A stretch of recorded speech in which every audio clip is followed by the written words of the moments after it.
All right, welcome to the first of its kind, world-changing manufacturers network.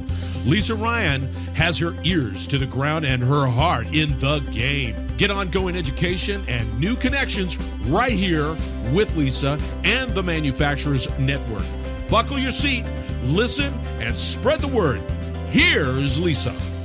Hey, it's Lisa Ryan, and welcome to the Manufacturers Network podcast. Our guest today is Allison Giddens. Allison is president and co-owner of WinTech, a precision machine shop based just outside of Atlanta, Georgia. She has an undergraduate degree in psychology and criminal justice, graduate degrees in conflict management and manufacturing leadership, and certificates in cybersecurity, risk management, and finance. And she still doesn't know what she wants to be when she grows up. Welcome to the show, Allison. Hey, thanks for having me. Share with us a little bit about your background, about your journey, and what led you to president and co-owner of WinTech. So it was kind of a stumble, to be honest with you. I left college working for sales marketing for a large media conglomerate outside of Atlanta. I can let you guess who that is. And as much as I was learning, it just wasn't for me. It wasn't, the corporate world just wasn't for me. So I happened to be pet sitting for some neighbors, and I knew that he was a business owner. And I said to him, I want to come work for you. And he said, you don't even know what I do. I said, I don't care. I know it's a small business, and I think I want to get involved in that. So he said, you can come in for an interview. And I laughed and said, well, I'm already working for you. Shouldn't I just get a job? Because I was young and stupid, and I thought that's how things worked. But I came in for an interview and got to know that group a little bit more but thankfully, graciously, he hired me on as some admin assistant of sorts. And I grew to learn a little bit about everything. And he threw me to the wolves on a couple of projects, which was good. And I quickly realized that this whole manufacturing overlapped with a small business thing. That was for me. That was cool.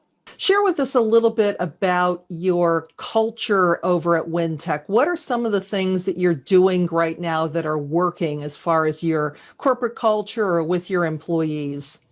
So a few years ago, we asked the employees what they felt the values of the company were. And it was something that in the 30 years that WinTech has been around, we had never purposefully, we hadn't gone out of our way to figure out. It just kind of, it felt like culture was driving us rather than us driving the culture.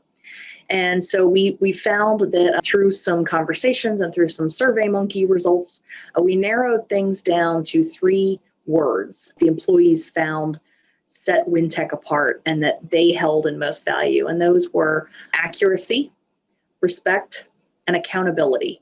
And those 3 things really speak to our group. It is obviously in manufacturing, it's important to be accurate. And then the respect level and accountability, I think, ultimately speaks to the importance of integrity that employees find is really important. And those types of things have worked well to highlight. Furthermore, that what's grown from that is to better the communication within the team. So for example, the accountability aspect, you could talk all day about how it's important to be accountable for something, but unless certain expectations are not communicated, then you can't hold somebody accountable for something. Some things that we found really worked for us was we initiated 5-minute stand-up meetings every Tuesday afternoon. Granted, when COVID came around, it was a little more challenging to get 30 people together 6 feet apart, but we made it happen. By doing that, we were able to communicate the same thing to everybody at the same time. So everyone was hearing the same information, and that was really helpful.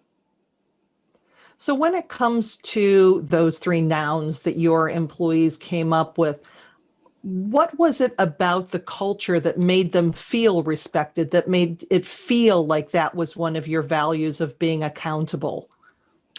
I think that the respect, accountability, and accuracy ultimately came from the founder and owner of WinTech. So Dennis Winslow was always very, very fair. He's a just guy. So he would be the first person to pick up a broom and go sweep. He's not going to ask anybody on any level of management to not clean or not do something that maybe somebody else would look down on. And I think that even playing field and that respect level really speaks volumes to no one feeling better than somebody else. And that says a lot because we know that all of those values do come from upper leadership. And the nice part about it is taking that step back and asking your employees what they believed those words were, because too often companies will bring in some high-priced consultant to create a vision and mission statement for you, and then you post it up on the wall thinking, woohoo, this is us. And the employers are like, what company are you talking about? Yes. When you first posed the question to them to do that research, what was the reaction? So the research itself, or the question, was posed because of a large customer that we had invited us to be part of an ethics program. And we had not had a formal ethics program here at Wintech. And one of those steps was having values and creating a value statement. We have a mission statement, but we don't have a value statement, or we didn't at the time. And so in order to come up with the values, we had to seek information from the employees, because like you said, it would have been very awkward to have some third party come in and say, oh yeah, give us your favorite words. What are the hot button things of the day? And to sit down with the owner of the company, it was challenging at first because it was very easy. We could have just said, okay, Dennis, what do you see Wintech as? Let's just put that to paper. So instead we said, all right, Dennis, give us 50 adjectives that mean something to you, 50 nouns or 50 pieces of bits of values that you feel are important, that you would like to one day say Wintech represented. And we sat down and we came up with 50, and Dennis is a man of few words. And so that was tough to pull out, but it was a really productive conversation. And once we got 50 adjectives, then we went back to the employees and we said, okay, here are 50 adjectives, but what are we missing? What do you think we're missing from the important values at Wintech? And from there, we were able to narrow down. And initially, I thought, okay, this is going to be too much information, and employees are going to be inundated with words. Their eyes are going to cross. They're not going to be interested in this. But it was funny. Right off the bat, 2 of the 3 values stuck out overwhelmingly for people to choose. And then it wasn't until we narrowed things down one more time to get that third. So share a little bit about Dennis's I don't want to say his relationship, but how he set that foundation for the company, because it sounds like, for me, and I don't know Dennis from Adam, that it sounds like he probably knew most of the employees by name. He knew a lot about them. And it sounds like you are bringing that culture forward. So what was it like for Dennis when he was running the company? And now what have not only you adapted and kept, but what have you added for your own personality? Dennis had added a true ethic, a work hard ethic. He, again, would never ask somebody to do that he would never ask somebody to do something he wasn't willing to do himself.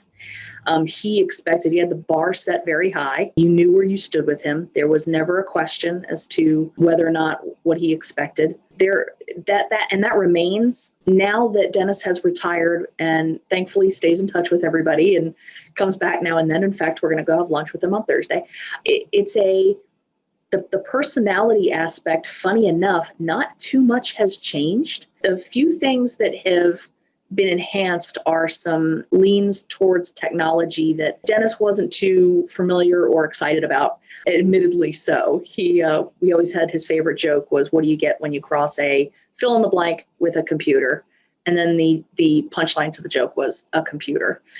So he was not thrilled with the way that things were going in technology, just because his take was, we just want to make parts. We don't want, why does everything have to be so complicated? We just want to make parts. I'm excited to see some of the technology, us embrace some of that a little bit more, but knowing that we need to always stay true and hold to the original values. And that's what's important.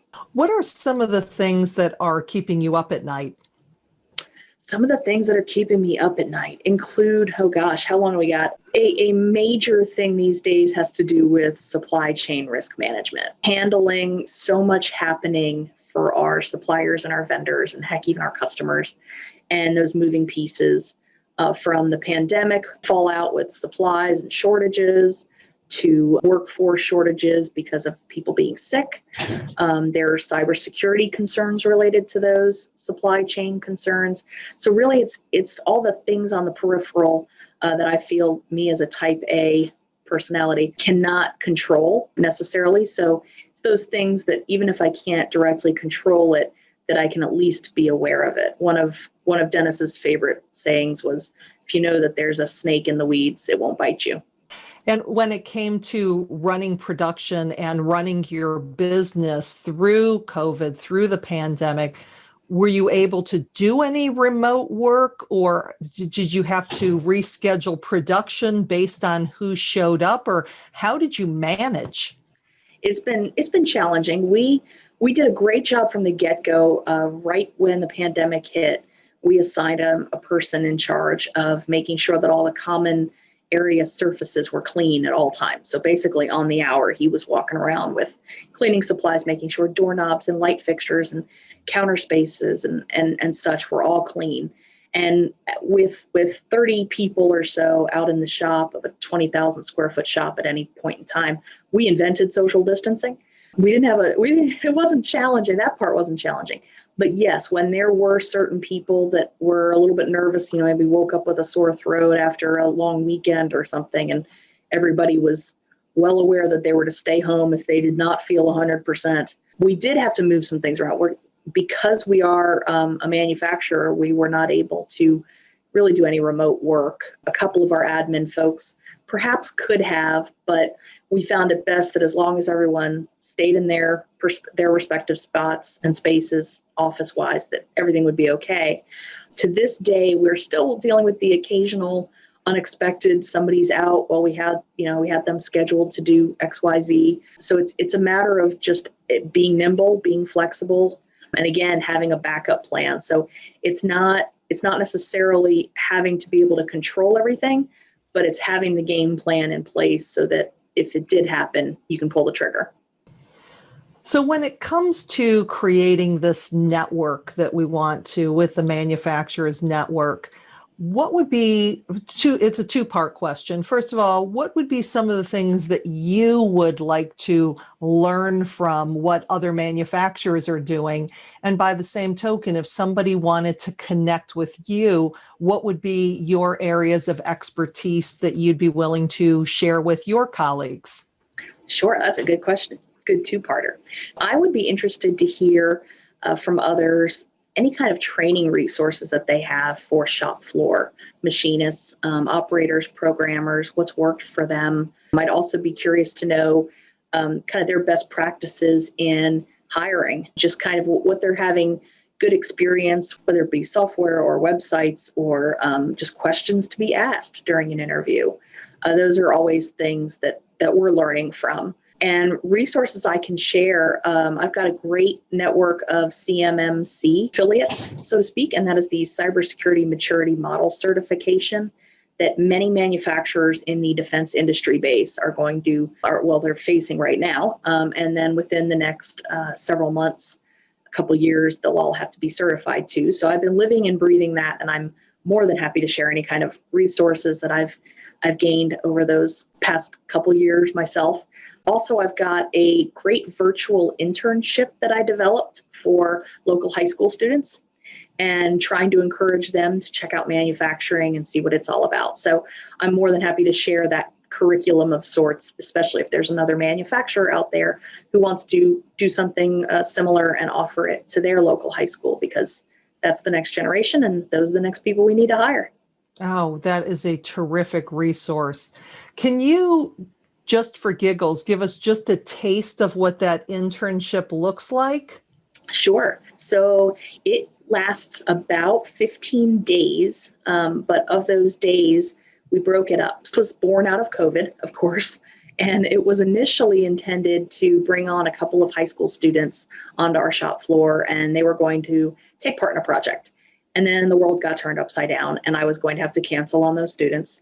But instead of canceling, I created this 15-day, hour-a-day over lunch internship that instead of focusing on a WinTech focused project, brought on 12 students. And I had a fantastic group of professionals dial in and give the students some insight into their professions within the industry. So we took manufacturing and we looked at everything. We looked at supply chain, we looked at accounting, we looked at marketing, we looked at the shop floor and metallurgy. So we you name it, we looked at it. And we had a subject matter expert come in and speak to the students for about 30 or 40 minutes. And at the very end of the program, the students gave us a presentation on something having to do with manufacturing, solving a problem in the world. And it was great because not only did they get a really wide array of manufacturing expertise thrown at them, but they created their own network. They had all these subject matter experts, these professionals dial in just to talk to these students and stay in touch. So it was a great opportunity for not only the students, but the professionals involved devoted a lot of time and energy to it. And I'm grateful for that. So happy to share any additional information that we did with that program. It was a blast. That is a terrific way to start to change the conversation and get these kids while they're still in high school and introduce them to manufacturing as a field. So good for you. That's terrific. So if people would like to get a hold of you, what's the best way for them to do that? Best way to do that is either through LinkedIn or through my email address, and that is akrache@wintech.net, and that's spelled AKRACHE at WIN-TECH.net. Allison, it has been an absolute pleasure having you on the show today. I'm Lisa Ryan, and this is the Manufacturers Network. Thanks for coming, and we'll see you next time. Thanks for listening. Hey, do me a favor. If you like what you've heard, please subscribe and give us a 5-star rating. Also, feel free to share the podcast with your friends and colleagues so we can grow the network and connect more fantastic folks just like you. You can either go to the website at manufacturers-network.com or share the podcast on your LinkedIn, Facebook, Twitter, Instagram, or wherever you and your industry friends hang out. The bigger and faster we grow this network, the stronger and deeper community we will have. I appreciate you. Thank you.